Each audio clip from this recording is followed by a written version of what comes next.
நமஸ்காரம். யாரோடு சேர்ந்திருக்கிறோம், யாருக்கு பின்னால் நிற்கிறோம், அதை பொறுத்துத்தான் நமக்கு நன்மையோ தீமையோ ஏற்படும். நான் நல்லவனாக இருந்ததற்கு மட்டுமே நன்மை ஏற்பட்டு விடாது. யாரோடு சேர்கிறோமோ அது கண்டிப்பாக நம்மிடத்தில் ஒட்டிக்கொள்ளும். ஒட்டாமல் இருப்பதற்கு முயற்சி பண்ணலாம். பூவோடு சேர்ந்த நாரும் மணக்கும்னு சொல்லுகிறோமே, அது ஒரு புறம் பாசிட்டிவாக உண்மை. அதே போல தீய மனம் உள்ளதொன்றோடு சேர்ந்தோமானால் நமக்கு அந்த தீமைதான் ஒட்டிக்கொள்ளும். அதனால்தான் சத் சங்கத்தின் மகிமையை சொல்லுகிறார்கள். சங்கம் கூட்டம், யாரோடு சேருகிறோமோ கூட்டு. சத்து சங்கம், சத்தானவர்களோடு சேர வேண்டும். விபீஷணனுக்கு பின்னே 4 ராட்சசர்கள் வந்தாலும் 4 பேரையும் ராமன் ஏற்றுக்கொண்டார். ஏனால் அவர்கள் நின்றது நல்ல ஆத்மாவான விபீஷணன் பின்னால்.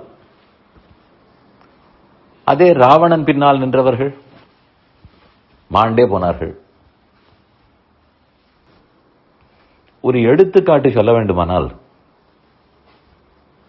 காவலுக்கு நாய் வளர்ப்பார்கள். அது யாரேனும் வெளியார் வந்தாலோ திருடர்கள் வந்தாலோ குறைக்கும், எழுப்பும், நமக்கு ஜாகிரதைப்படுத்தும். உடனே நாம் என்ன நினைக்கலாம்? ஓ, திருடர் தீயவர். அதை அறிந்து கொண்டு நாய் எழுப்புகிறது. இது ஓரளவு உண்மை. அது நன்றியுள்ள பிராணிதான், அதற்காகத்தான் வளர்க்கிறார்கள், எழுப்பிவிடும். ஆனால் அதே 10 திருடர்கள் அவர்கள் சேர்ந்து ஒரு இடத்தில் இருந்து நாய் வளர்த்தால் அவர்களோடு தான் அது வளரும். இவர்களை தவிர வேறு யாராவது நல்லவர்கள் உள்ளே வந்தால் அவர்களை பார்த்தும் குறைக்கும். எப்படி? நாய் தீயவர்களை பார்த்துத்தானே குறைக்க வேண்டும், திருடர்களைத்தானே காட்டி கொடுக்கும் நினைக்க முடியாது. அதை பொறுத்தவரை மாற்று உடையிலே வேறு மாதிரி ஒருத்தர் இருந்தால், தன் முதலாளியோடு தொடர்பு கொள்ளாதவராக இருந்தால் அவர்களை காட்டி கொடுத்து விடும். இதுதான் அதற்கு தெரியும். நல்லவர்களுக்கு நடுவே இருந்தால் தீயவரை காட்டி கொடுக்கும், தீயவர்களுக்கு நடுவே இருந்தால் அது நல்லவர்களே காட்டி கொடுக்கும். அதை பார்த்தால் என்ன தெரியும்? எங்கு சேருகிறோமோ சேர்க்கையின்படி வளர்ந்து விடுவோம். இங்கு ஐயம் எழும். சேர்க்கையின்படி வளர்ந்தால் அப்ப எனக்கென்று தனித்தன்மை இல்லையா? கண்டிப்பாக உண்டு. அந்த தனித்தன்மை ரொம்ப சக்தி உள்ளதாக, ஸ்ட்ராங்காக இருக்குமானால் நாம் மற்றொருத்தரோட சேர்ந்து அவரையும் நான் பாதித்து அவரை நல்லவராக்கி விட முடியும்.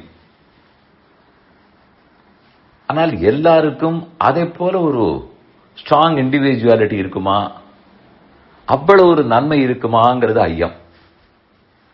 அதெல்லாம் மகான்களுக்கு இருக்கும். அவர்களோடு நாம் சேர்ந்தோமானால் நம்மிடத்தில் இருக்கிற தீமையும் காணாமல் போகும்.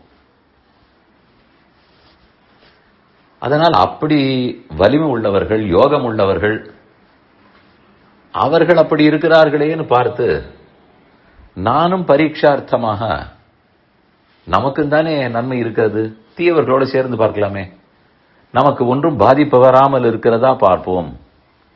அது விஷ பரீட்சை. அப்படி செய்ய இயலாது. யாரோடு தொடர்பு கொள்ள வேண்டுமோ, யாரோடு சங்கத்தில் இருக்க வேண்டுமோ அந்த சத் சங்கம் தான் நமக்கு நல்லது.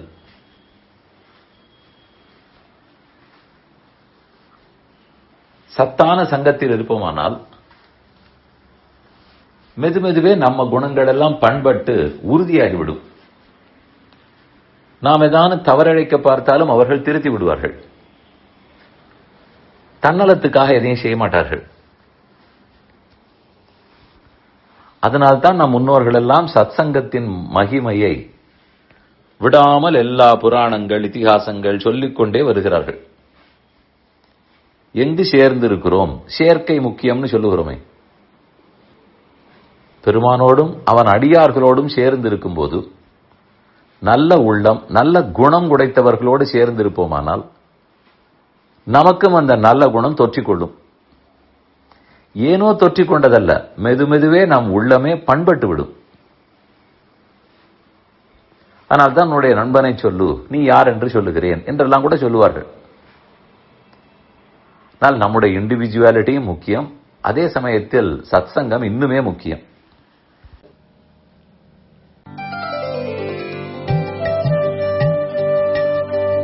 இந்த என் பணி ஆடியோவை உங்களுக்காக வழங்கியவர் வேலுக்குடி ஸ்ரீ கிருஷ்ணன் சுவாமி. இந்த ஆடியோவை தினமும் உங்கள் மொபைலில் பெற கிஞ்சித் என் பணி KINCHITENPANI என்ற ஆப்பை கூகுள் பிளே ஸ்டோரிலோ அல்லது ஆப்பிள் ஐஸ்டோரிலோ டவுன்லோட் செய்து கொள்ளவும். தினம்தோறும் இது போன்ற உபன்யாசங்களை கேட்டு மகிழவும்.